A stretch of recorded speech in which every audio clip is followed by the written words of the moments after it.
We're in such a mess in this country with regard to food and nutrition. It's hard to know where to start. Where I would start, I think you gotta have a dream. The School of Greatness. Really?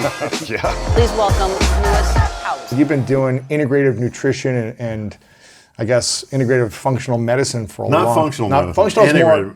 That's functional different. is actual medicine like pills, right? Yeah, Functional. functional is a lot of biochemistry and stuff. Integrative medicine It's the whole picture, you know. everything it's else. mind, body, connection. spiritual. Gotcha. All Okay. of that. And you got into this in the 70s. Yes, well, I studied botany as an undergraduate. Wow. And got really interested in ethnobotany and native plants. I did a lot of traveling in South America looking at medicinal plants, psychoactive plants. Then I went to medical school, got very disillusioned with what I had learned. At medical school. Yeah, I mean, I learned nothing about health or healing. The methods that I was taught, I saw do too much harm. So when I finished my clinical training, this was 1969, I just decided I didn't want to learn any more of that. I wanted to learn how to keep people well. Mm-hmm. And, I didn't know how to do that. So I found ways to travel around the world, look at healing practices in other cultures, gradually put together my own system that I first called natural and preventive medicine, then I came to call integrative medicine. And then my car broke down in Tucson, Arizona, and I ended up living in this remote canyon, and I started writing about, what I'd seen. And In Tucson? Outside of Tucson, yeah. And then... Wait, so your car broke down and you stayed? I stayed. It took 6 weeks to get fixed. And Really? It was an English Land Rover that I had driven to South America without incident. But when I got it back here, I didn't get parts for it. And so anyway, it was February of a warm, wet year. The desert was in full bloom, and I never left. And then the University of Arizona found out I was there, and they asked me to start giving lectures to medical students. First about marijuana, because I had done the first human experiments with marijuana in 1968. And then about other medicinal... Well, people were experimenting with it before yeah, that. but nobody knew it. In the medical world, there was nobody that knew anything about it. Gotcha. And then I started giving lectures on alternative medicine. Nobody even knew what that was in those days. And what is alternative medicine? well, it was things like other systems like Chinese medicine Yes. and chiropractic and osteopathy and naturopathy and all that. People in the world of medicine didn't know anything about that. Really? No, they didn't even know they existed. So I had also, I was really always interested in how the mind and body interacted. I studied medical hypnosis at Columbia University, which was fascinating. What is medical hypnosis? It's like using hypnosis, using a suggestive state to access healing in the body, and it has incredible potential. I watched a film of someone having a cesarean delivery with no anesthesia except hypnosis. You can A C-section. A C-section. Cut open.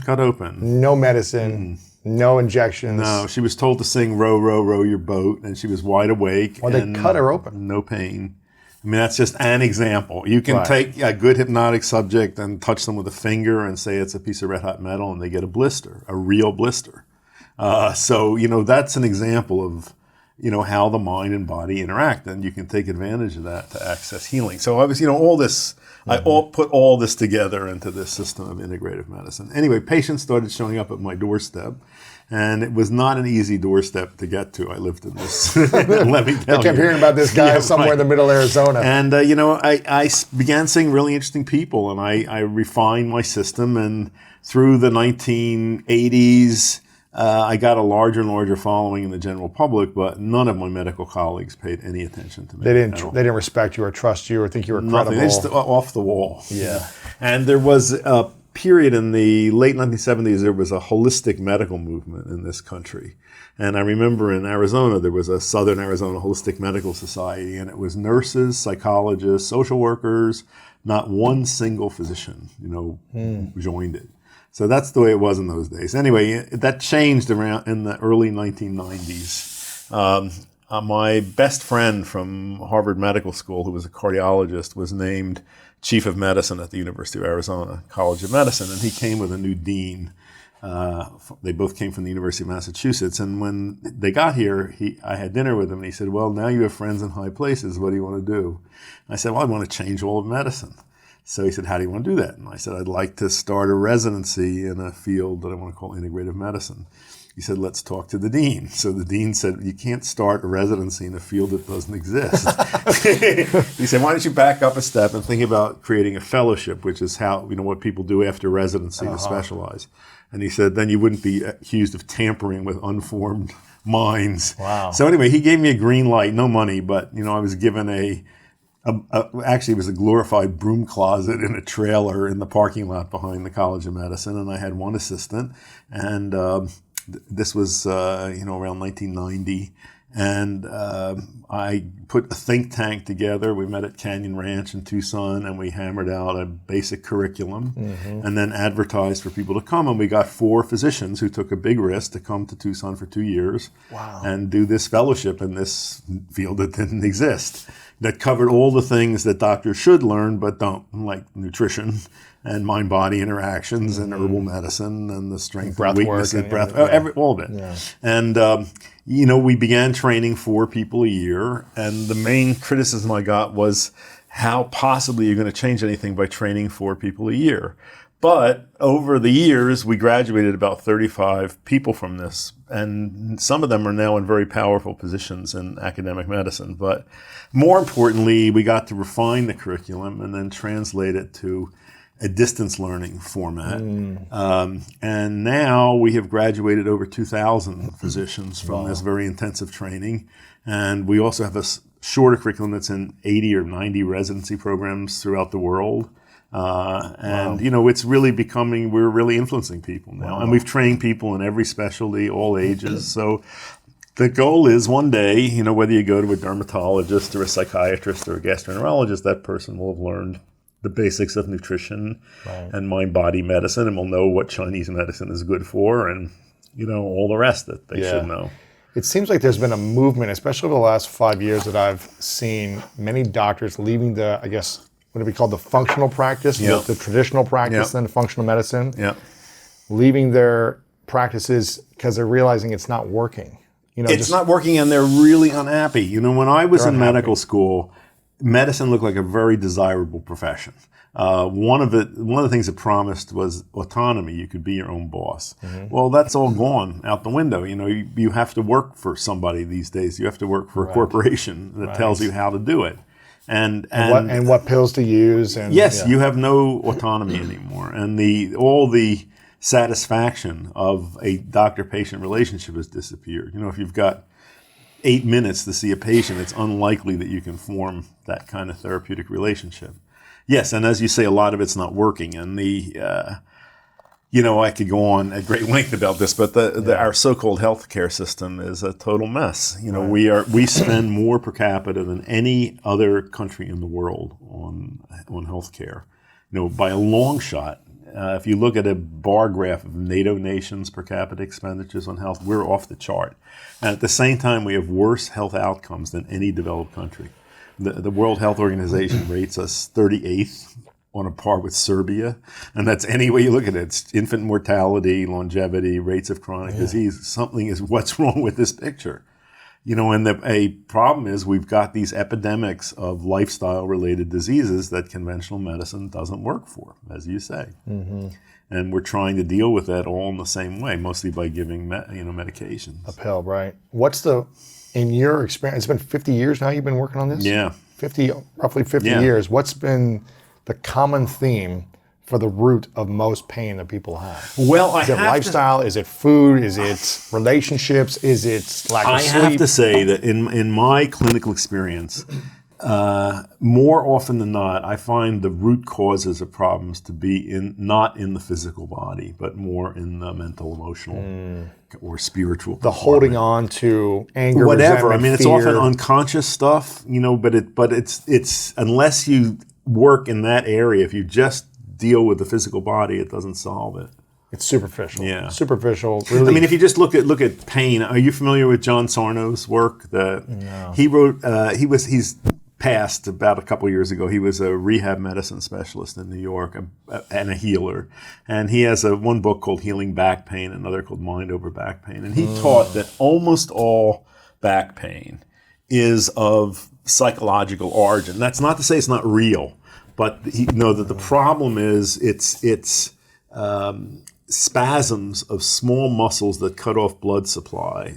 And it becomes a vicious cycle in which the contraction of muscles further, cuts off blood supply. But the origin of this problem is in the mental compartment. And he used to require that people who came to him go to 2 evening lectures he gave in 1 week. A great many people who did that, their pain disappeared forever. What was the thing they realized? It's just hearing this message from this guy that it was not in their back. Right. Anyway, this goes along with the fact that you can look at X-rays and scans of people's backs, and they look so horrible, you can't believe that this person could move, and they have no symptoms. And you can look at other ones that look terrific, and the people are crippled by pain. Really? So there's no correlation between objective findings and subjective experience, which goes along with his theory. Anyway, this is just my observation, is that more, and this is I think one of the great limitations of conventional medicine is it's only focused on the physical body. And it ignores this whole other realm. Yeah, I interviewed, I don't know if you know Dr. Lissa Rankin. I interviewed her years ago, maybe 6-7 years ago, where she had more of a traditional practice. Mm-hmm. And then I think she was taking 7 or 8 medications herself. Mm-hmm. She was unhappy, sick. And then she started healing her relationship. She started, healing other things in her life. And she realized she didn't need as much medication. Right. And then she started kind of doing talk therapy in a little bit, where she would say to her patients, well, why don't you go, heal this with your partner or your husband or whoever, and then the pain started to go away for these individuals. She realized, and other doctors have done this as well. They realize, okay, just prescribing medicine isn't the solution. And it's not just pain. I've written a lot of these cases up in my book. I'll tell you just 2 stories. And this one caught my attention because I saw these 2 women both at the same time. There were 2 women, both in their, I think they were late 30s, early 40s, who had very severe systemic lupus. A major autoimmune disease. Okay. What does lupus create? What is that? Well, it can affect any system of the body, but usually there's joint involvement, and there's usually arthritis, skin problems. Like eczema type problems or rashes? Yeah, but this is a severe one. It's not just the surface of the body, it goes in. Internally, gotcha. Yeah, so one woman had brain involvement and was psychotic as a result of this, and the other woman had her kidneys were involved, and she was near death in the hospital. So the first woman, the one with the brain involvement, had a religious conversion to some variety of fundamentalist Christianity in the hospital. And the other woman fell in love and subsequently got married. And both of them, the disease disappeared. And I often say, I can't always arrange for my patients to have religious conversions or fall in love. But to see that, just to know that that's possible, then you want to sort of find some way to flip that switch. And the switch is in the mind. It's not in the body. If people believed in a higher power and felt loved, do you think that would help with a lot of pain? I think it'd help a lot. Yeah. I think it would help a lot. Is it the fear in the mind, the loneliness, the anxiety, the stress that causes the tension in the back or the pain? Yeah, it could be all of that. And what Sarno's teaching was, you just constantly tell yourself over and over, it's not my back and my back is fine. And he was actually opposed to any therapies directed at the back. He said you shouldn't even do massage or acupuncture because it reinforces the illusion that the problem is there. Interesting. So it's just so interesting. I had one, I also wrote this guy up. This was a friend of mine who was my age. He was in his late 30s at the time this happened. He was a basketball player. He was a professor at Princeton, worked with drug policy, very bright guy, crippled by back pain, had injuries in sports. And he was literally within 24 hours of having neurosurgery. The neurosurgeon said they'd never seen a spine in such bad condition, and the only option was surgery. Wait, neurosurgery in the brain? No, back, spine. Okay, in the spine. Yeah, gotcha. The spinal nerves were being compressed. The nerves in the spine, gotcha. I told him to read Sarno's book. He said, this is bullshit. And I said, he was in New York. I said, why don't you go see him? And he said that this made no sense to him. This was completely silly. He had, he'd seen these neurosurgeons and it was back. Anyway, he went, he saw him, told him to come to his evening lecture. He was laughing during the lecture. Really? That this was so silly. And he went home and was having dinner, and suddenly in the middle of dinner realized his back pain was gone. Amazing, this kind of stuff. Is it more of the awareness, having the awareness that the pain is not in the back for that example, or is it the information on how to continue to transform the mind? The tricky part is that the part of the mind that does this is the unconscious mind, and you can't directly access that. So, I don't know, you have to trick yourself in some way. How do we tap into the unconscious mind? Well, I mean, there are things you can do to make it more likely. You can meditate, you can you can do affirmations, you can do hypnosis, you can see somebody who is a healer. But I think these are all ways of somehow getting around whatever that gap is between where you think and the part of the brain that connects to the body. What's been the biggest challenge you've faced in your body, the biggest pain you've had to overcome, and what was the practice you used to overcome it? I had, I'll tell you, can give you many examples, but one was, this must be about 12 years ago, I had meniscus pain in my right knee, and I'm not sure it was I can't relate it to any specific injury, but, I've been very active, and, I'd have episodes where it got bad. I came to California on a business trip, and suddenly in the space of a few hours, the pain got so bad I couldn't walk, and I actually had to get in a wheelchair to get back home to Tucson. And I saw... it subsided a bit. I went to see an orthopedist who x-rayed my knees. He said there was no cartilage left. Started talking about knee replacement. I had a friend and colleague in New York who was a very good body worker that I'd seen and had been great. And I went to see him, and he said, this is all a matter of balance and weight bearing. And he did some work on me. Vanished. Really? Vanished. You could walk fine after that? Yeah. I never had a problem. So maybe you were leaning on one side too much. Who knows? Or your hips Something. But if I had, so the one doctor is saying you have no cartilage. You you have surgery. Right. Otherwise, you're not going to be able to walk. And maybe that's true. Maybe I don't have cartilage, but you can live with that and not have pain. Right. You look like you're jacked. Yeah, you're pretty good shape, man. Not bad. What do you attribute to staying so young?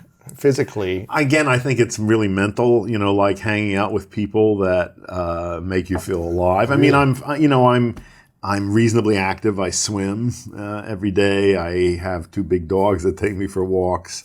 But I think it's I think it's an attitude, and doing things that I'm engaged with and that turn me on. And have you done any surgeries?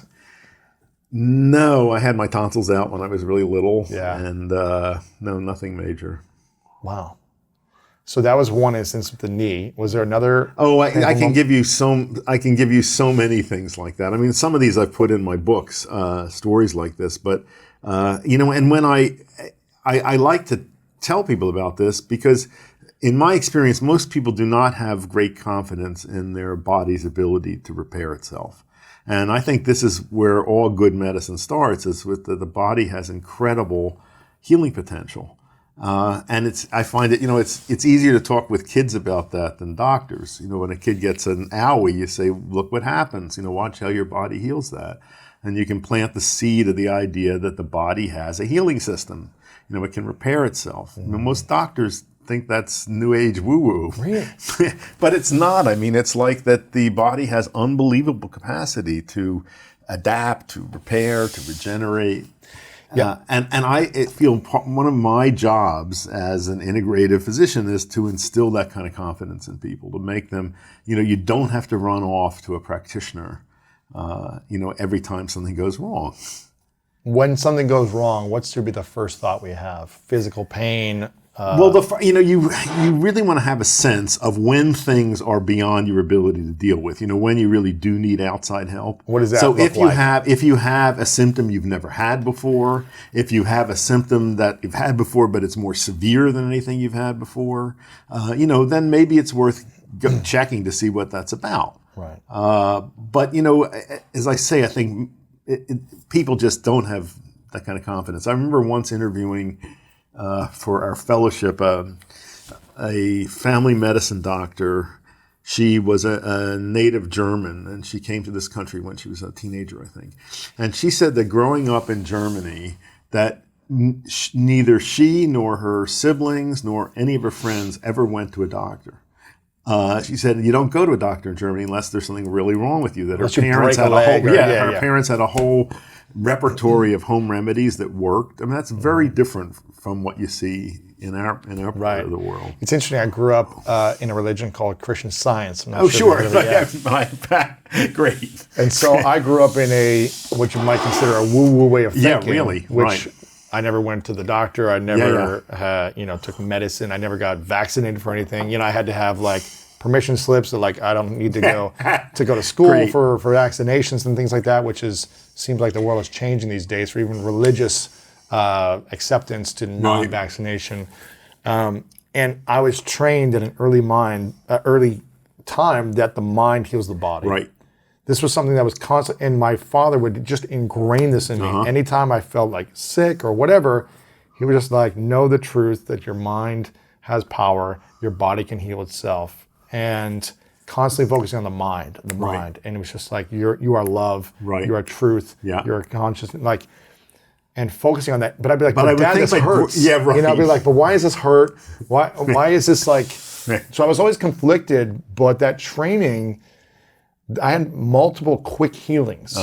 Multiple quick healings where I was I shouldn't have been able to heal the bone this quick or this. And so I saw these instances that I was okay, this is believable, and the body can heal with the mind in the right place. But if the mind's in constant fear and anxiety, it's hard to heal.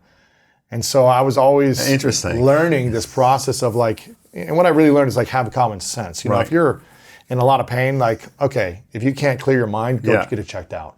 And so that's what I do now. It's okay. Yeah, exactly. Usually I can heal minor stuff but quickly. Sometimes you need help. And go get it checked out. Did you ever read Mark Twain's essay on Christian Science? I bought the book because he wrote a book called Christian Science. Right, but there's one very funny essay where he has a broken leg.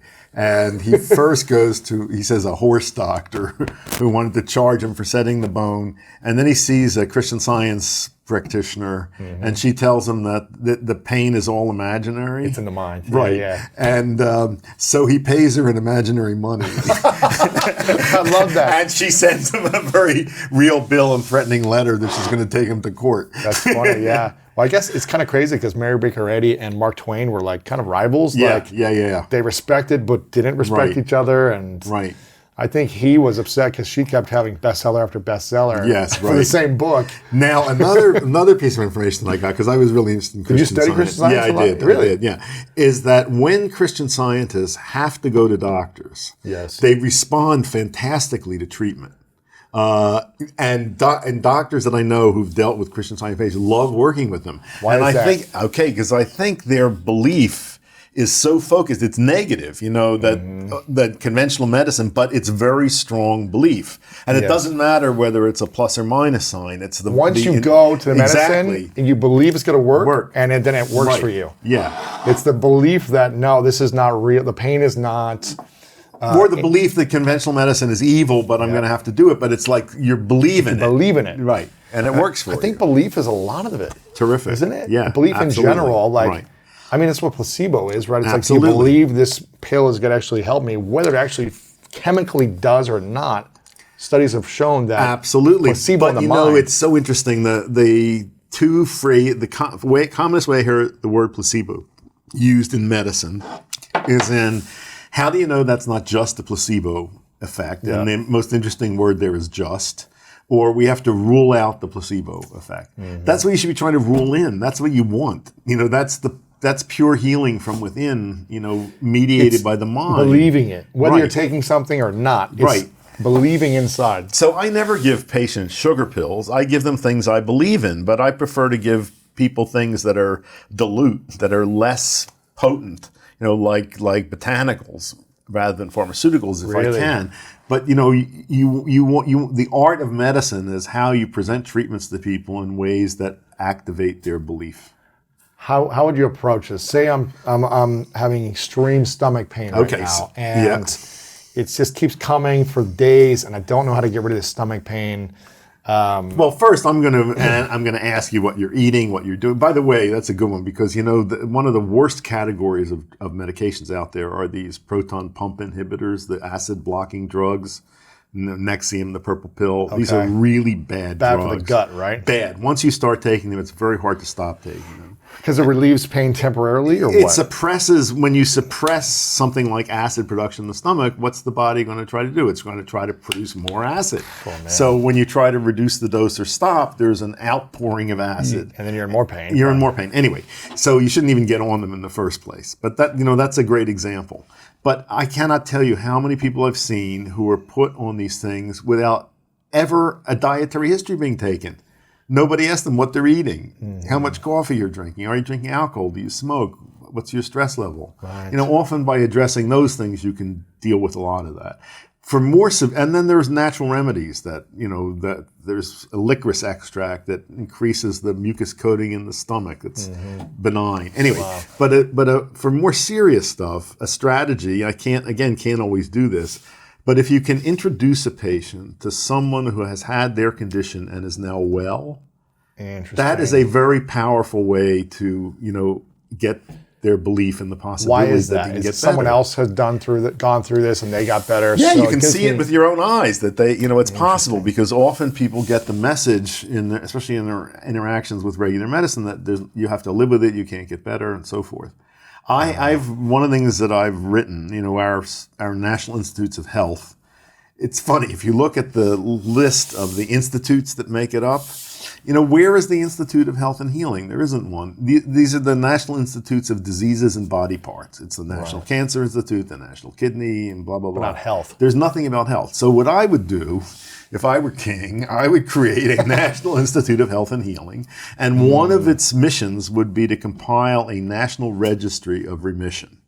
So if you get diagnosed with something serious, ulcerative colitis, whatever, you can contact this agency, and they will put you in touch with people in your area who have had your disease and are now well. Isn't it true that just connecting to a group of someone or someones who've gone through something similar gives you more relief and connection? Yeah, if the outcomes are good. One of the problems, if I see with cancer patients, someone newly diagnosed with cancer and then is told they have to start chemotherapy. So they go to an oncologist's office and they're sitting in the waiting room, and what do you see? You see really not good-looking people. Doesn't encourage you. Yeah. Doesn't encourage you. So, it's really important to be able to have those messages about that it's possible to get better, that you can be well. And that's, something that I often find that in my work with patients is to constantly give that message that, sometimes I'll say to people, I know you can get better. I don't know exactly how you can get better. I'm going to give you suggestions of things to try, and you let me know what works and what doesn't, but I know you can get better. Yeah, and I've heard you say before that every body or every human type should be treated differently. You can try different things, but you might need something else than what worked for this person. Yeah. And so you've got to address your whole life, your whole life strategies and what you've been up to. What would you say, if you could choose how old you want to live till? What age would you love to live till? Till it's not fun anymore. Yeah. What would that be? I don't know. It might be mid-80s, 90. I don't know. I don't know that I want to live much longer than that. Really? Really. Wow. Yeah. When I look around me, there are some exceptional individuals. I have one friend. You seem super sharp and healthy. Yeah, but who knows? Who knows? We don't know. At some point, you see people when bodies begin to break down, and it's not fun anymore. Right. And another problem is that, when people live too long, all your contemporaries are gone. So you lose all your friends. Right. You lose all your friends. And another one, I wrote a book on healthy aging, and I quoted a woman who was she was 102, something like that. And she said that, look at the way the world is now. Look at the way it's going. And look what it's going to be. Yeah. I don't know that I want to see it. Wow. So it's not as simple as just wanting to live a certain number of years. If you want to live without pain. Right. You want to be having fun and connected with things, and you don't want to live when the world gets increasingly terrible, which it could. For people that do want to live over 100, let's say, for people that aspire to live over 100, healthy, sharp mind, memory, can see, everything can move functionally. What would you say would be 3 to 5 keys Okay, to so, that? some years ago, the MacArthur Foundation did a study of what they called successful aging, and they interviewed a fairly large number of people who were identified as being successful agers to see what they had in common. The 2 factors that stood out above everything else were maintenance of physical activity throughout life. And that doesn't mean, running marathons or working out with trainers. It's just being physically active. And the second was maintaining social and intellectual connectivity. And those 2 factors overrode nutrition, whether people were taking supplements. Yeah, those were the 2 that most stood out. Now, when I was researching that book, I made several trips to Okinawa, which at the time was in the 80s, 90s. Is that a blue zone there? Yeah, it was the one. Okinawa had the highest concentration of centenarians in the world. Gosh. So I went there. It's a fabulous place. It's a tropical Pacific paradise, clean air, clean water. It's not Japan. It's a very different culture, different genetics, different culture. It's halfway between Southeast Asia and Japan. Some people look more Cambodian than Japanese. Okinawa. Okinawa. It's a chain of islands at the southern end of Japan, and it wasn't part of Japan until relatively recently. Gotcha. Anyway, it's the first thing I realized when I went there. Everything is so different. You can't say that any one thing is responsible for this. It's clean air, clean water. The diet, amazing. I mean, one of the most varied, interesting diets I've ever seen. Not different from the Japanese diet. They eat more pork than the Japanese, and the pork is long cooked to remove fat. They drink jasmine tea, not green tea. They eat a tremendous variety of land and sea vegetables, seafood. They very physically active. They don't work out with trainers. They haul fishing nets and garden and stuff like that. But so very hard to disentangle, what may be responsible for it. But the one thing that really struck me going there from America was the different value placed on aging there. And the best example I can give you is that a story that I got repeatedly in traditional Okinawan society, a major cause of sibling fighting was over who was going to get to take care of the aging parents. No way. That's a little different from what we see here. The fighting was over who is going to get I'm going to take care of grandma or parents. Exactly. Yeah. No, I'm going to take care of them. No, yeah. Wait a minute. People here it's I can't wait for the way. Yeah. Why is that? Well, we don't like to look at old. Old makes us think of our own mortality, and we want it out of sight. Anyway, the old people that I saw there, the oldest old are considered living treasures, and whole communities make efforts to include them in all community activities. And they have a glow about them. They're idolized almost. Yeah, exactly. And they look old. I mean, they don't use Botox. They're wrinkled, and some of them are stooped. But they have a glow that I don't see among many old people. Wisdom, a confidence. They're valued. Wow. So to me, that was very striking as such a different from something that I see here. Now, also, I have to tell you that in the years that I was going there, Okinawan longevity plummeted, especially among men, and that was attributed entirely to the popularity of American fast food, particularly McDonald's, which became very popular there. And you wonder, I saw there was an article in the New York Times about that, and they quoted a middle-aged Okinawan man who said the first time he tasted a McDonald's hamburger, he thought he had died and gone to heaven. I mean, how could that be? They have the most wonderful food available. It really makes you think that the people who design that kind of stuff have really done a lot of research to figure out what appeals to the brain, basic wiring in the brain. It's some combinations of salt, crunch, fat, the sugar, all of it that's this is turning my mind on that I want more and more and more. But anyway, I think, you asked me the factors. I think being physically active throughout life. Yeah. Personally, I think diet does have a big role, but very hard to make recommendations that apply to everyone, but I think the one I feel sure of is you want to really try to avoid refined, processed, and manufactured food, and eat foods as close to the way nature produces them as possible. Yeah, I think the social, intellectual connectedness is huge, and really saw that in Okinawa. What is the thing you fear the most at your age?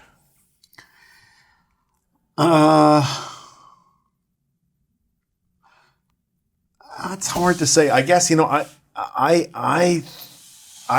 don't feel any changes in my mental function.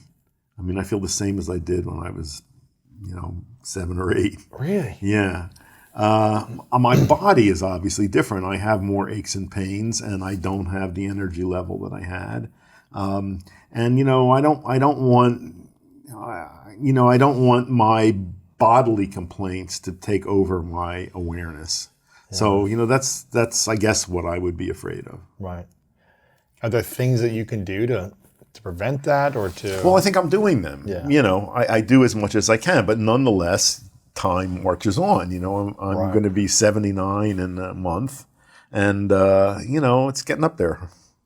Yeah, I was talking with, doctor from Harvard on anti-aging. I'm forgetting his name right now.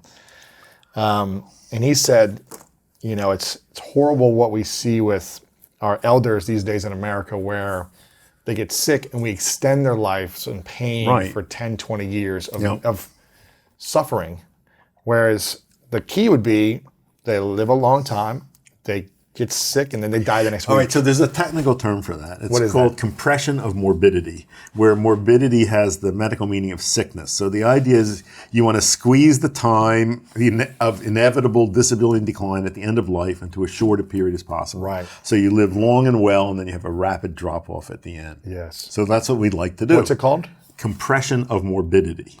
As opposed to what are we doing right now in general, where it's Extension of morbidity, prolongation of that period. just keeping someone alive to keep them alive. So how do you do that? I mean, how do you increase your chances of experiencing that? So I think it's by attending to all the factors under our control that we know influence how you age. So it is diet, it's physical activity, it's getting good rest and sleep, it's managing stress, which I think is huge.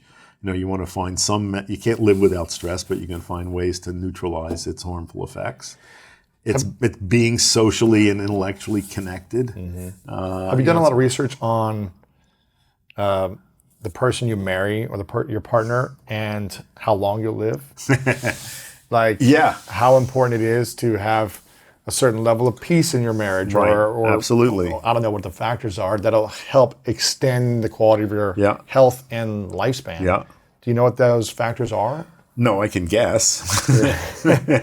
Like the more stress at a marriage, I'm assuming, is chances for more pain and suffering and shorter death. Yeah. Shorter life.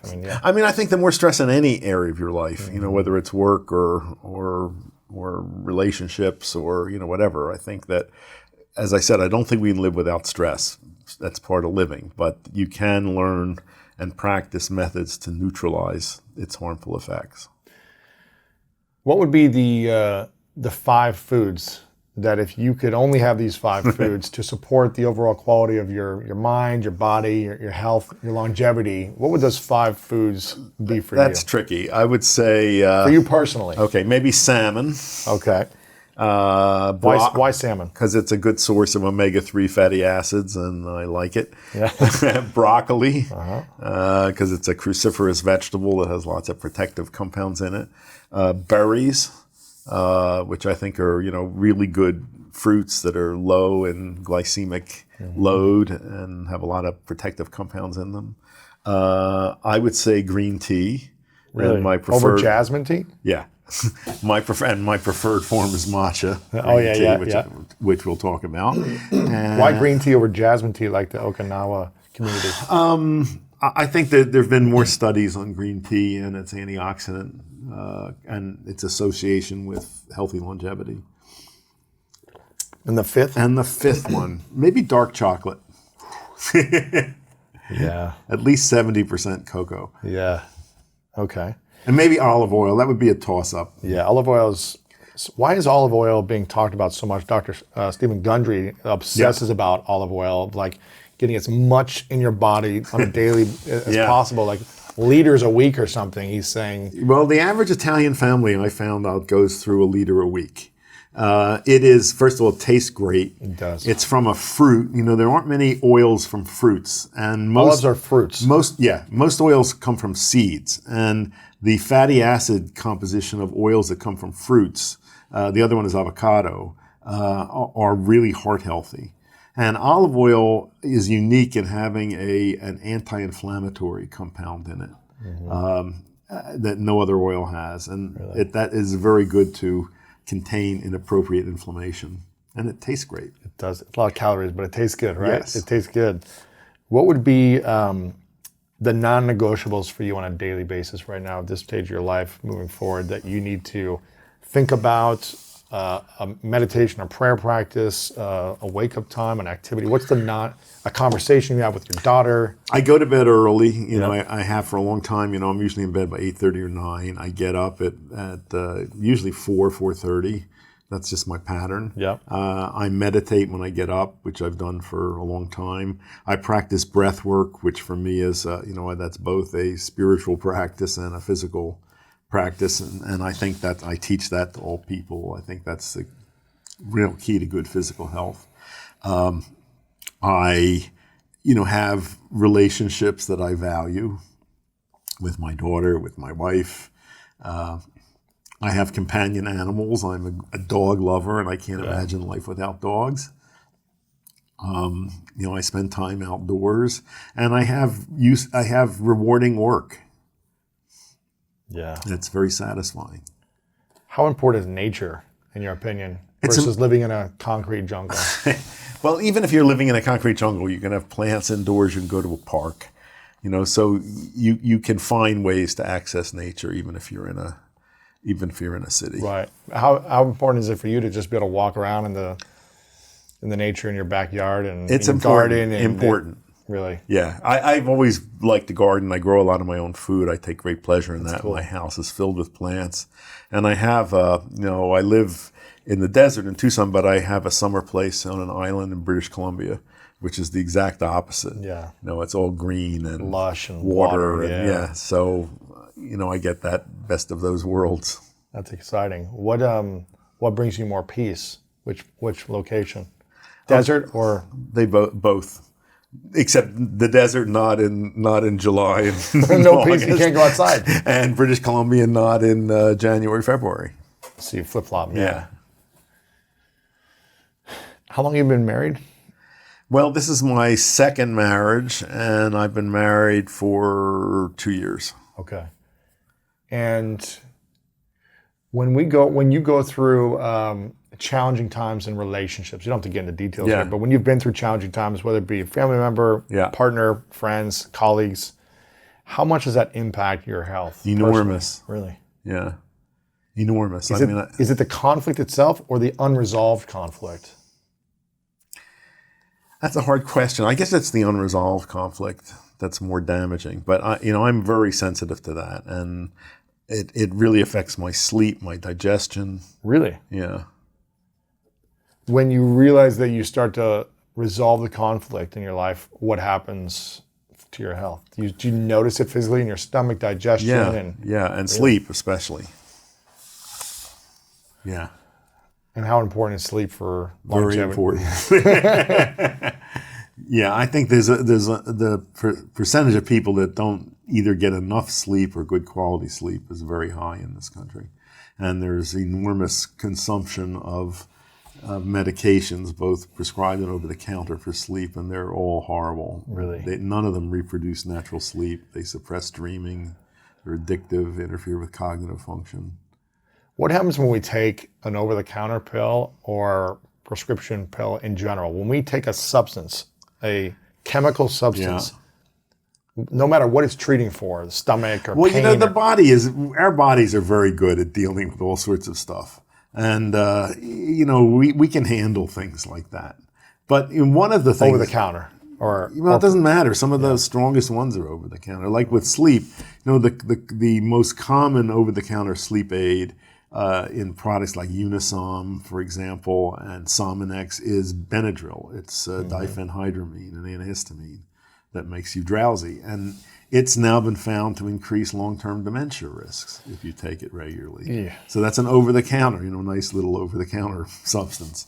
However, one of the things that that happens that I think many people don't realize, most of the medications we use are counteractive. They counteract physiological processes, and that's why most of the names begin with anti. It's antihypertensive, antihistamines, antispasmodics, anti-this, anti-that. When you use that kind of a medication, you're pushing against the body with an outside force. Interesting. What does it do? It pushes back. That's something called homeostasis. The body tries to maintain equilibrium. So, and I think people don't realize this. If you give one of these counteractive medications over time, long term, the homeostatic reaction may get you in more trouble than you had to begin with. And that's what happens with these acid blocking drugs. After there was even an experiment reported a few years ago where they took a group of young, healthy men who had no GI problems, put them on one of these medications for, I think, 6 weeks, and then stopped it suddenly, and they all developed reflux disease. So the drug caused the problem it was meant to treat. And this is something, the same thing happens with antidepressants, that you give these things that increase serotonin at neural junctions in the brain, and what happens over time, the body stops making serotonin, and it drops serotonin receptors. So it makes you more depressed when you get off of it. Exactly. So that's something that people just don't think about. They don't realize that problem. And if you're dealing with an acute situation, it's nice to have these things that push the body back in the right place. But once you get there, you want to back off their use and find other ways to maintain that improvement. Because if you stick with the medication, you're going to run more often than not into that kind of problem. Really? Yeah. So if someone's been, it seems like this, especially with social media culture, comparison culture on social media, the addictiveness. No, I agree. Everyone has the ability to just put the phone down. Right. Right. And just not stop. So easy though. Everyone has the ability to say, I'm turning my phone off and I'm going to go do something else. But with this culture of not enough, instant gratification, comparing to all these other people who look better or whatever, and me needing to fulfill something that I'm not doing, what would you say to the younger generation that has all of these things coming in to their mind, all this attention to how they're not enough? What would you say if they're in extreme depression, feeling moody? I don't know if that's all teenagers in general, but if they're having that, how can they start to find more peace? I think you want to limit your time on devices in general, and realize how addictive and seductive it is, and to just set some kind of limits to it, because it really affects brain function. I don't think we know the full extent of that at the moment. Yeah. That's a big problem. Do you use devices a lot? I do, but I'm better than most people that I see. And usually at some point in the day, which is maybe middle of the day, I'm out of there. And I try not to look at email or any of that stuff anymore. Yeah, and you're out in nature, you're connecting with family, and right. And speaking of family, how long were you married? The first marriage? 7 years. 7 years. Yeah. And then how long was there a time between the first marriage and current marriage? That was fairly long. Really? I was in a long-term relationship. Just not married. Right. Okay, gotcha. Married. Yeah. What's the reason for getting remarried at this age? And that's a good question. And what are the benefits or non-benefits to your overall health? Okay, well, one of the benefits is that I'm married to a Canadian. So I can get into Canada. You can get to your second home. Can get to my second home, right. She's also much younger than I am. She's 43. Mm-hmm. And you are? I'm 70, about to be 79. Wow. And she's very athletic and outdoorsy. So that's very good for me. She's a runner and all sorts of things. So she pulls me in directions that otherwise I might not. That you'd be like, I want to relax. Yeah, right now. exactly. Like, let's go. Yeah, right. Move your butt. So that's good. Wow. Yeah. That's interesting. Where do you think your health would be if you weren't in a relationship where someone was actively trying to move? I probably would be lazier, and I think I take pretty good care of myself, but probably not as good as it is at the moment. Really? Yeah. So marry young. Yeah. What would you say are the brain foods that would actually help increase our mood, the function of our mood, to feeling better, not in an addictive, I need this all the time, McDonald's hit, Right. but overall calming, happy, healthy mood? Well, I think that, omega-3 sources are huge. We know those are really necessary for brain health. So, oily fish are the best sources. I think there are some of the mushrooms. The one most studied is lion's mane, which is a very good edible mushroom, but that really looks as if it improves cognitive function and protects the brain. I think anti-inflammatory agents like turmeric, ginger are great. Olive oil is good Olive too. oil, of course. Do you take supplements yourself? I do. I take a multi-nutrient supplement. I take CoQ10. I take magnesium. I take a number of mushroom formulas. Really? And you make them yourself? I don't make them, but a friend of mine does, and I'm a great believer in mushrooms and their medicinal benefits. How long have you been studying mushrooms? Geez, probably since the 1970s also. I first became interested in, I grew up, my mother was very fearful of mushrooms, as many people were. She said, don't even touch them, you'll get poisoned. Really? Yeah. And so I first got interested in food mushrooms, and then started when I began reading about Chinese medicine to see how much they were valued in Chinese medicine. And in Western medicine, we never paid any attention to them. So that interested me, and I began looking at, what are the effects of these things and why are they so much loved in Asia? And they're really interesting. A lot of these affect immunity, resistance to cancer, viruses. They're great. So I began, really became knowledgeable about mushrooms. Really? Yeah. So you take them daily or weekly? You take Oh. And I eat mushrooms whenever I get the chance. Mushrooms are powerful, huh? They're real powerful. Wasn't there a documentary called The Magic Power of Mushrooms or something? I'm Did sure. you see this on Netflix, I think? Yeah. There's how many species of mushroom? Countless. I don't think we know Thousands, all of them. right? Yeah, thousands and thousands. And the percentage of them that can kill you is very tiny. So when you go out, when you learn to pick wild mushrooms, the first thing you want to do is learn the ones that can kill you. Right. And those are fairly easy to learn. And then once you learn those and avoid them, you can experiment. And the worst thing you're going to get is a stomach ache of one sort or another. For a few hours and you'll be fine. Yeah.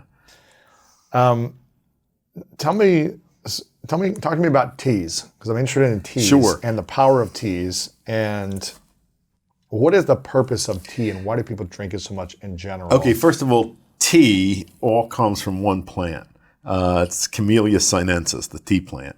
A lot of things people call teas are herbal infusions, that aren't made from the tea plant. So chamomile tea is not tea. It's not tea. Rooibos tea is not tea. What is it? It's just herbs. It's an put herbal together. infusion, But if you're talking strictly about tea, it's all from this one species of plant. And where does the species grow? It can grow anywhere. Well, it's native to China and India, but it can. I hear people are cultivating tea in Oregon now. I haven't tried any of it yet.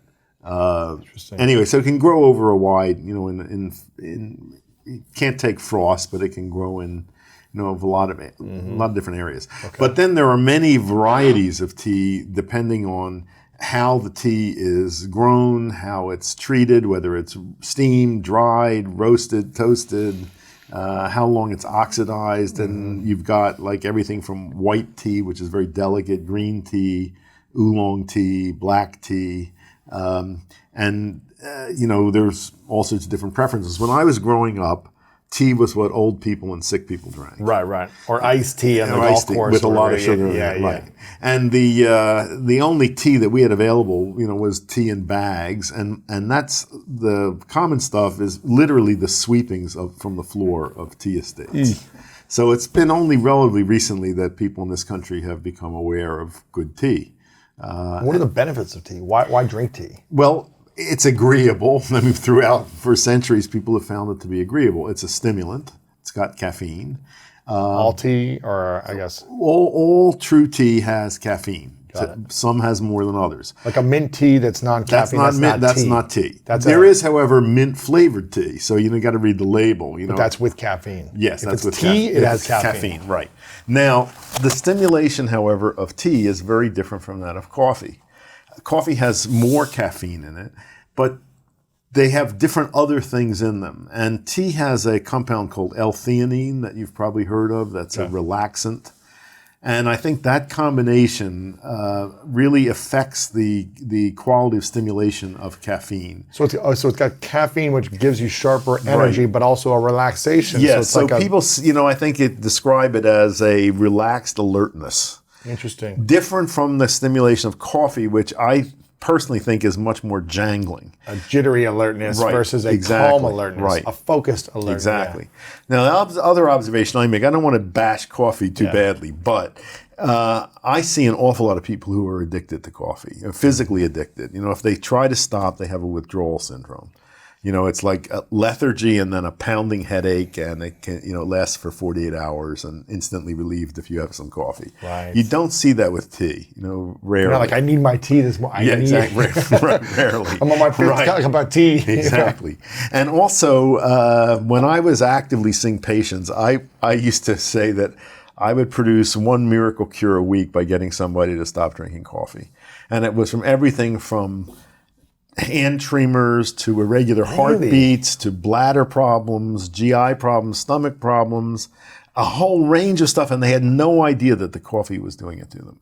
But you got them off the coffee, and they were like 2 weeks later they were fine. Fine, and these were often problems that had gone on for years, and nobody had ever told them. No, you're breaking people's hearts. Exactly right. But also, there's a huge variation in how people respond to caffeine in general and coffee in particular. I see people who have no idea that the 1 cup of coffee they have in the morning is the reason they can't sleep at night. And I see other people who can drink a pot of coffee at bedtime and fine. So you got to find out where you are on that spectrum. Yeah, I can have a cappuccino at night after like 10 o'clock and pass out the next So hour. You're relatively caffeine insensitive. Yeah. Not that I need it. I just like little taste or whatever. And I wonder, and I'll drink it in the mornings, and it doesn't like give me more energy. Yeah. I feel like I have energy. Right. But when people say they get energy from coffee, it's their energy. Coffee just bunches it up. And when it wears off, you're left with a depletion of energy. Really? What do you mean it's their energy that bunches it up? Caffeine isn't giving you a gift of, coffee isn't giving you a gift of energy. It's like it's forcing your body to give up chemically stored energy that it would normally not release all at once. Like stored where? In the fat cells or in the... No, in all cells. It's in all cells, in energetic compounds in all cells. So but when you release that energy, then when the drug wears off, you have a depletion of energy. And you feel tired. Yeah, you have a crash. So, and why does tea not do that specifically? Probably because it's less caffeine, so it's gentler stimulation, and it's also got this other compound that moderates the thing. So I guess you could find tea addicts. I don't see them very often. Right. And I don't see many people who say they get a crash from tea drinking. And also coffee does have, there are health benefits of coffee, but there's been a tremendous amount of research on health benefits of tea. Like especially green tea. Like what are the benefits? Overall lower death rates. Really? Yeah, there's a huge population study in Japan. Is that because of the tea or because of all the other factors, the environment, friends? We don't know. But there's a clear association between the more tea people drink, lower all causes of death. It's got improved cardiovascular health, lower rates of cancer, all sorts of stuff like that. And of the various forms of tea, personally, I think green tea has been most studied. Here's the thing. When I drink green tea in the morning with no food, it makes me feel a little upset. Like I've thrown up before. I've heard this from people. I can get a little nauseous sometimes. I hear this from people. So you want to have food in your stomach. Right. That's a fairly simple fix. Gotcha. Yeah. Well, why is that, do you think? I don't know. And with coffee, I'm fine. I mean, interesting. I don't know I can drink coffee in the morning and not eat all day. I do not know why. Huh. Maybe there's a compound in the tea that's stimulating something. Interesting. So my preferred form is matcha green tea, which is the powdered tea. Yeah, but matcha doesn't make me feel sick. Okay, I good. like matcha. Oh, good. I'm glad to hear that. Yeah. You got to try our matcha, which is the best. But you guys have, the best domain in the tea world, which is matcha.com. Yeah, well, that was a good score. And why is Why did you get in? How did you get into Okay, matcha? when I was 17, I was on a student exchange program. This was 1959. Rotary? No, actually, it was an experimental school called the International School of America. Your whole life just sounds woo-woo and out there, which I love. This was great. I got to travel around the world for 9 months and live with native families in different cultures. You didn't speak the language. Changed my life. Well, anyway. It's for a quick story there before you tell it. My dad, we had 7 exchange students live with us when I was a kid. Yeah. So it's like, we didn't have the money to travel. Right. But you brought it to you. We brought it to me. So we had people from all over the world teaching us the culture and the food. There's and the no substitute for that. Amazing. No substitute for that, for knowing about other cultures. Yeah. Anyway, so I lived with Japanese families outside of Tokyo and Kobe. And the Japanese family outside of Tokyo, there was supposed to be a student studying English, but there was no language. No one spoke English. No one spoke English. So the second night that I was there, the mother, through gestures, made known she wanted to take me next door to her neighbor who was a tea ceremony practitioner. That's kind of cool. It was cool. So the three of us sat around, and this woman in kimono made matcha. So first of all, the color of the matcha just blew me away. I mean, it's this brilliant green powder. I'd never seen green like that. And then the whisk that they whisked it in a bowl to a froth is a marvel of Japanese craftsmanship, carved from a single piece of bamboo. And that whisk just, I loved. I wanted one of those. So I then, in the 1970s, I began going to Japan fairly regularly for different things. And whenever I'd go, I'd bring matcha back and turn people onto it. Nobody had ever heard of matcha. And I'd make it for people. And somewhere in the 80s, maybe 90s, I started importing matcha from a company in Japan that I met and selling it on my website, drweil.com. Way ahead of its time. You know, there was no awareness of matcha Before at all. Starbucks made it popular. Yeah. So, but then watching matcha suddenly become popular here, I was amazed, but also disappointed that so much of the matcha here was terrible. Well, it's just sugar infused. But also the matcha itself, because it's such a fine powder, it's got a huge surface area. It oxidizes very quickly. So if it's not stored properly, it loses that green color, becomes sort of yellowish green or gray green. It gets bitter. And a lot of people, that's all the only matcha they've tried is stuff like that. So I really wanted to turn people on to good matcha. What are the benefits of matcha in general? Well, it's the only form of tea in which the whole leaf is consumed. And it's got a higher content of antioxidants and flavor compounds than that L-theanine than other forms of tea. So it's grown in an unusual way. It's like they're special tea plants, and starting about 3 weeks before they harvest it, they cover the plants with shade cloth. It's about a 90% shade cloth, so pretty dark. And in response to that, the leaves get bigger. To try to get the sun. To get it bigger and thinner. They produce more chlorophyll to try to make more energy. And they produce more antioxidants and more flavor compounds. And then the leaves are harvested, steamed, dried, aged, and then they're ground between stones. It used to be done by hand. Now they're sort of mechanically driven. But it's these grooved granite stones to this superfine powder. And so it's it's a special form of tea that has higher content of all the good stuff. I'm going to have to come to Tucson and have you make me some. I would love to do that. Whisk it up for me. I would love to do or that. just go to Japan and find a Right. specialty place. But meantime, you can get it from our website, matcha.com. Matcha.com. Yeah. There you go. And Do you guys teach how to make it too? Yes, and there's sell the instructional whisks and videos. And we sell everything. bowls and everything. Everything's all there. That's exciting. Yeah, that's fun. So it's been fun to turn people onto that. So why matcha over jasmine or green? What's the? I think it's personal Just preference, taste? whatever you like. I like first of all, I just like the look of matcha. I like the taste of it. I like the ritual of whisking it. Yeah. Well, you can do it any way you want. And is it, the Starbucks way is like you put almond milk in it or something, but how would you, is this with water? Is this with? Yeah, I like it just with water, no sweetener. That's just the way I like it. I also like iced matcha. I use an electric whisk in room temperature water and then put ice cubes in it. And then when it's hot weather, I like that a lot. Wow. I like to drink green things. What's the, are you drinking one tea a day? Do you have multiple? I'd say one a day. For you? Yeah, usually one a day or early in the day. I mean, occasionally I'll have another one, but I usually don't need more than one. What's your nighttime ritual? My nighttime ritual, I eat early. What's that, 5, 7? 4 to 5, I would say. That's your dinner. Yeah, I like to cook. So even if I'm by myself, I usually cook for myself. Simple stuff, but I like simple, delicious things. So, and I like cooking for other people.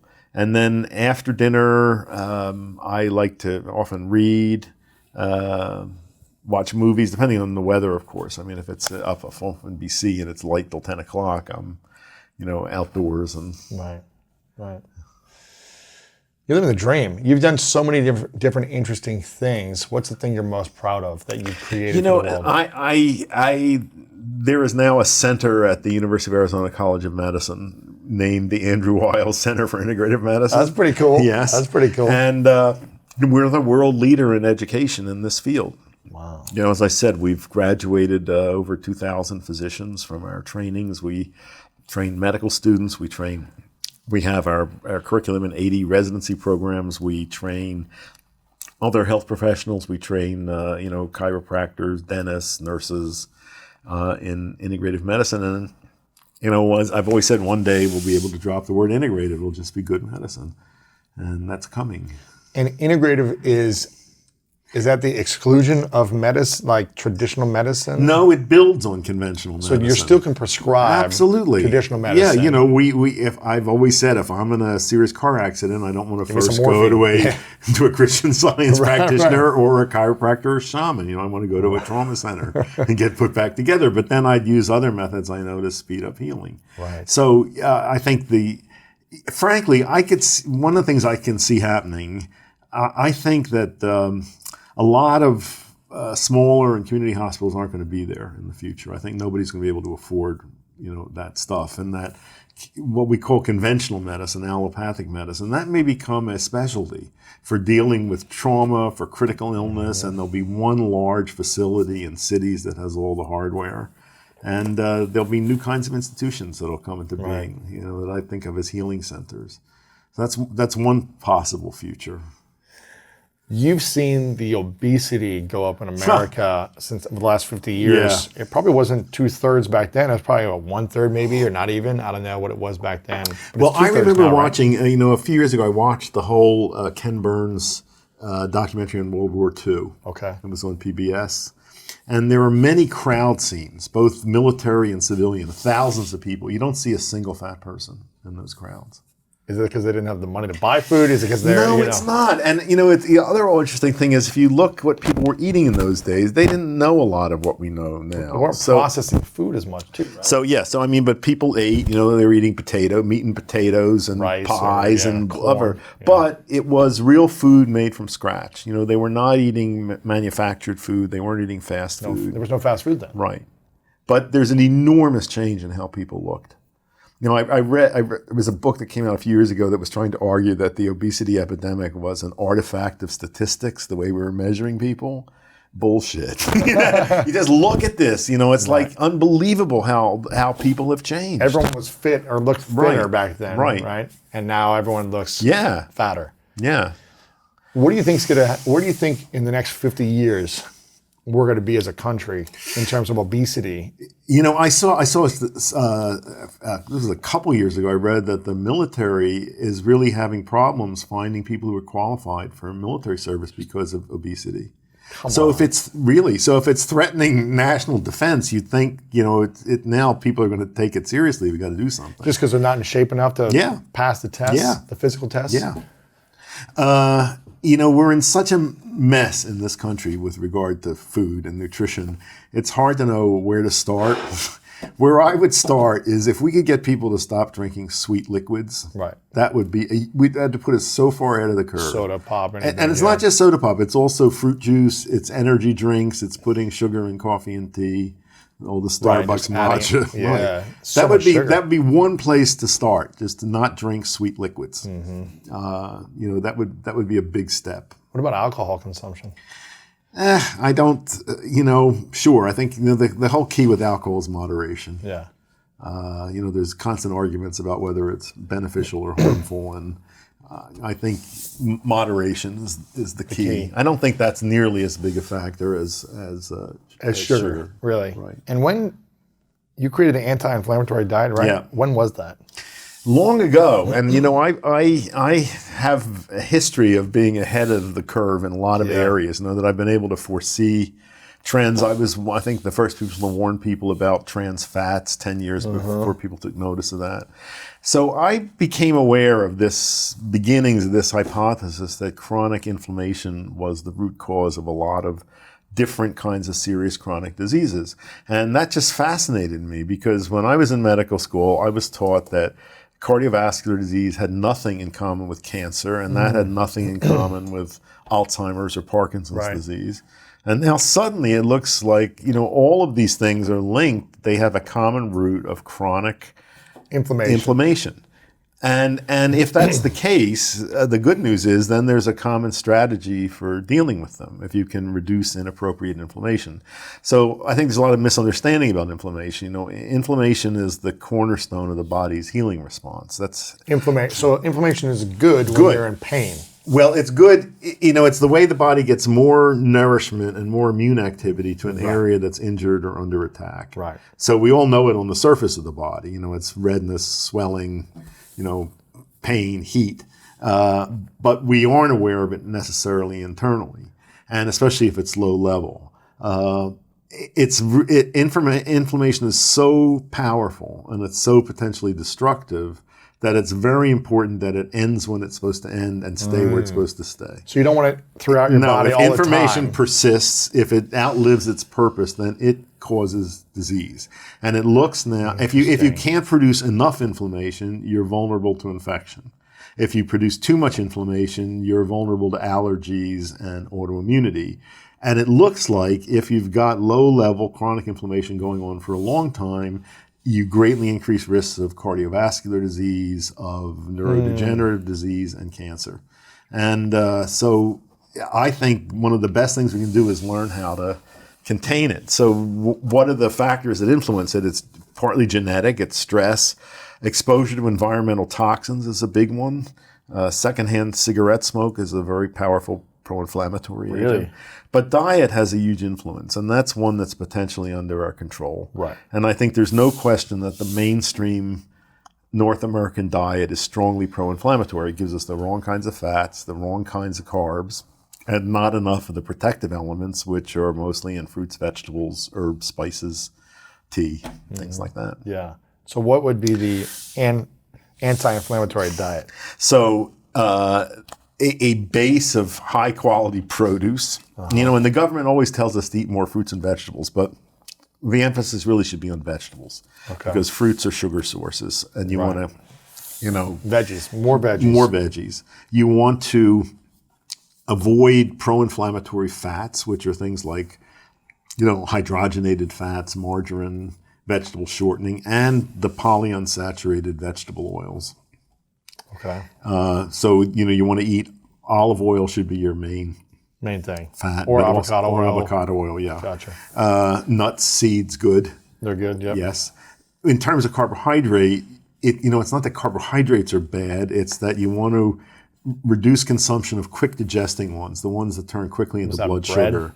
So everything made with flour. And that's all the snack foods, all the, it's everything, yeah. And sweeteners in general. I mean, that doesn't mean you live without sugar completely, but you want to really keep that to a minimum. So is this all flour, or is this just more? It's all flour. I think one of the almond flour and. Well, that's a nut. So that's better.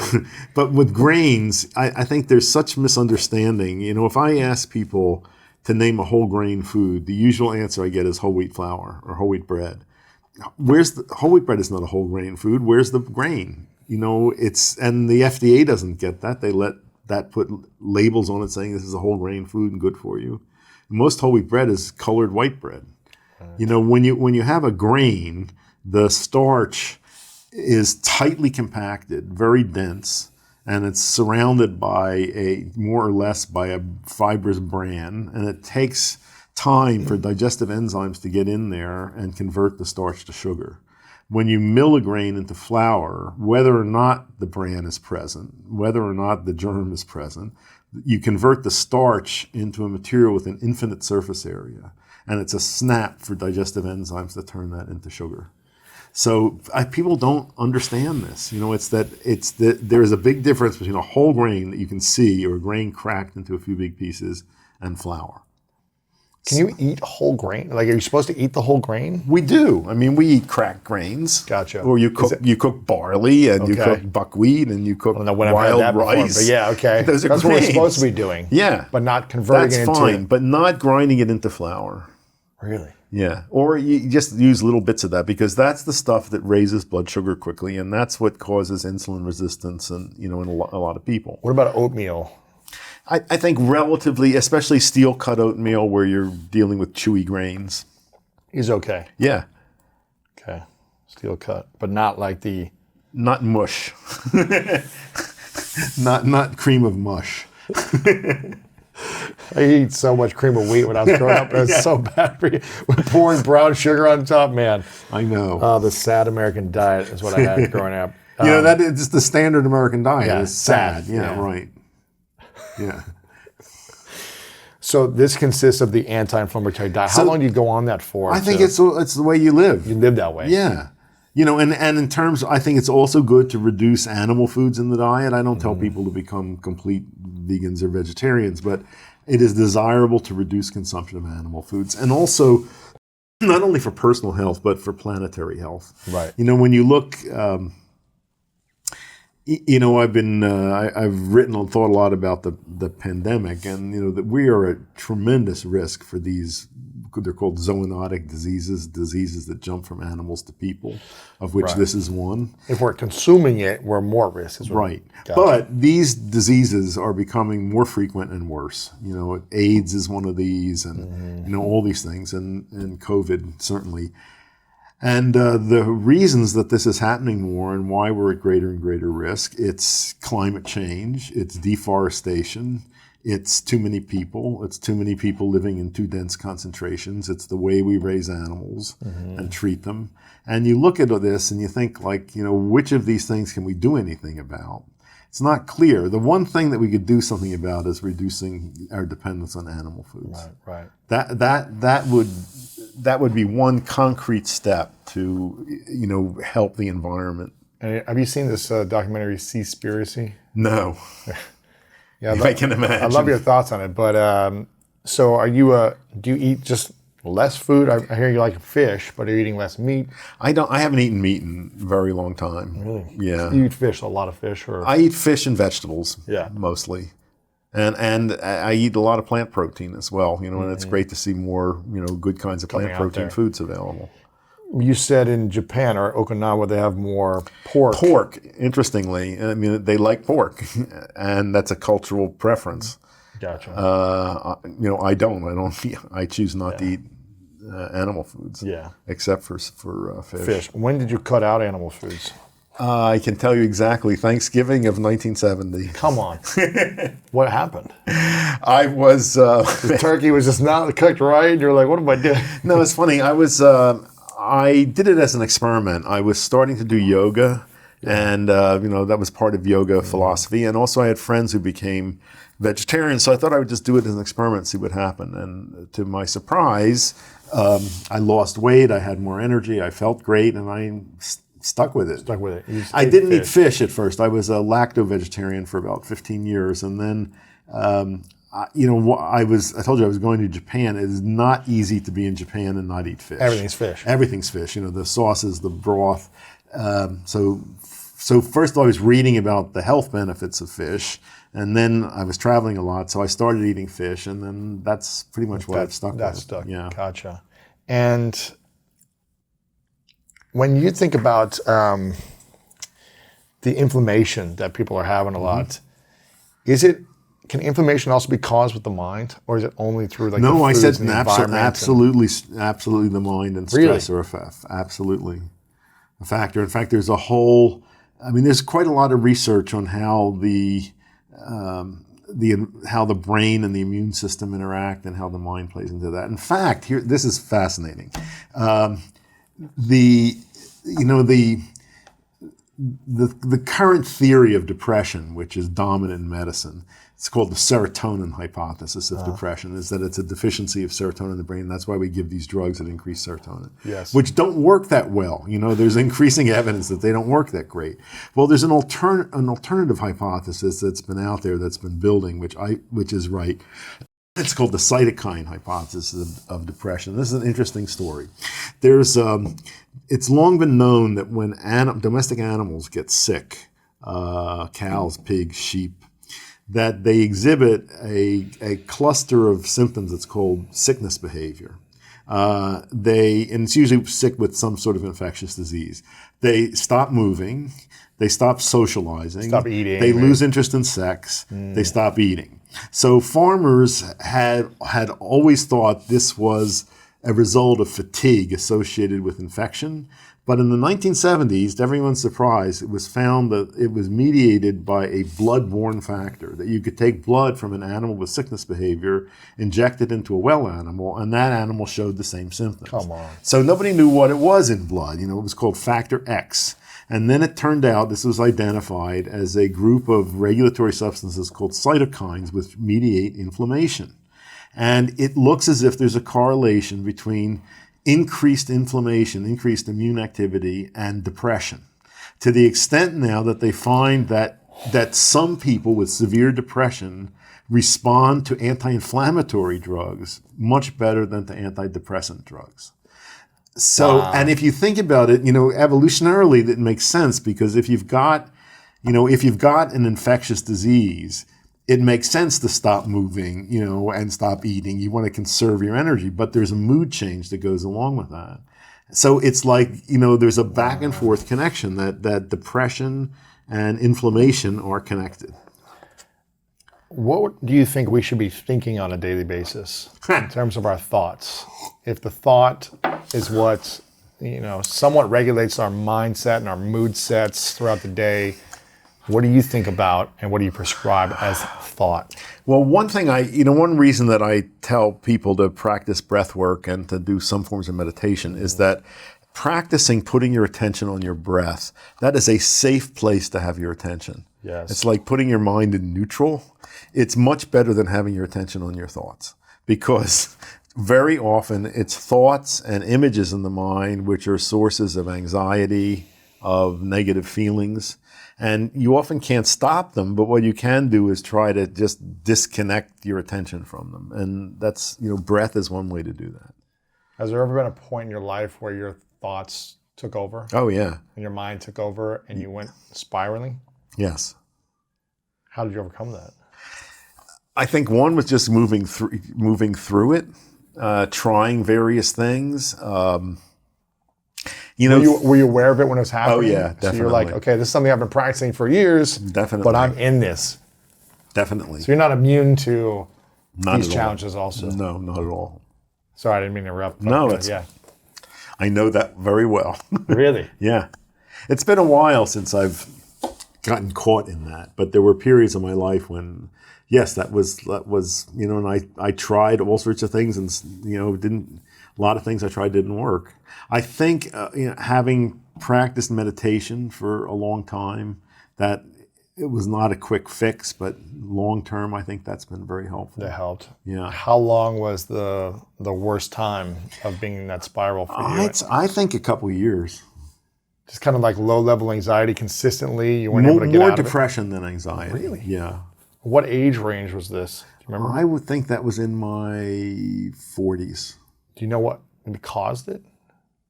I think some of it was being isolated. I think some was being socially isolated. Yeah, I think it was. Yeah. Well, some I was living in Latin America, some in Tucson. I really also not feeling I had a purpose. But you were healing lives and changing the world, and bringing this education to so many people. Well, this was before that. Really? Yeah. So a lack of purpose. Lack of purpose, social isolation, yeah. I would try to maintain my habits, especially habits of physical activity, but my sleep was not good. But it was a thing that was with me for some time.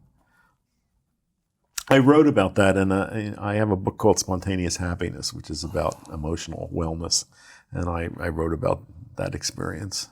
Interesting. I tried an antidepressant drug, and it didn't do much for me.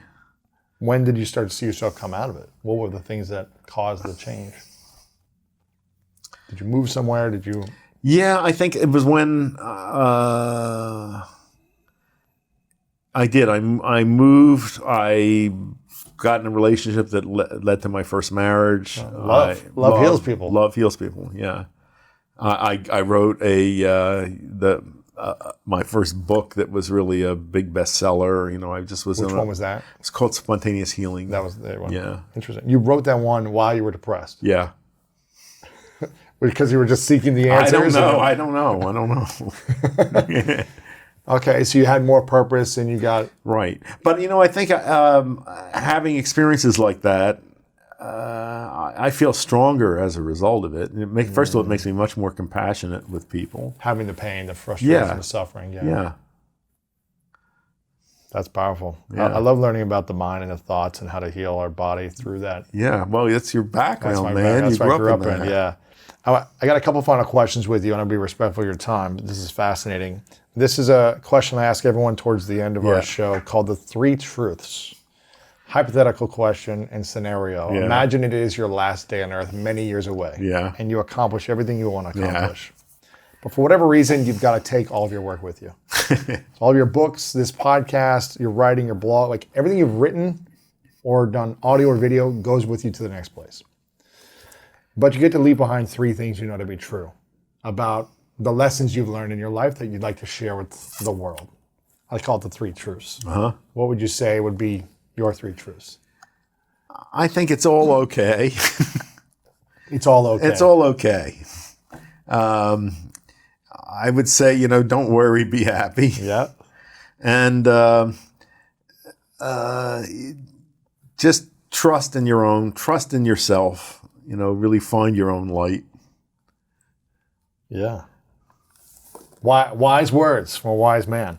I want to acknowledge you, Dr. Weil, for the consistent relentlessness you have towards finding the information and providing it for us to find healing within ourselves. Yeah. I think the world is better for you in it, for teaching us things and bringing us things that we had no idea decades before, for being a trailblazer in this space. And I really acknowledge your openness, your honestness, your realness.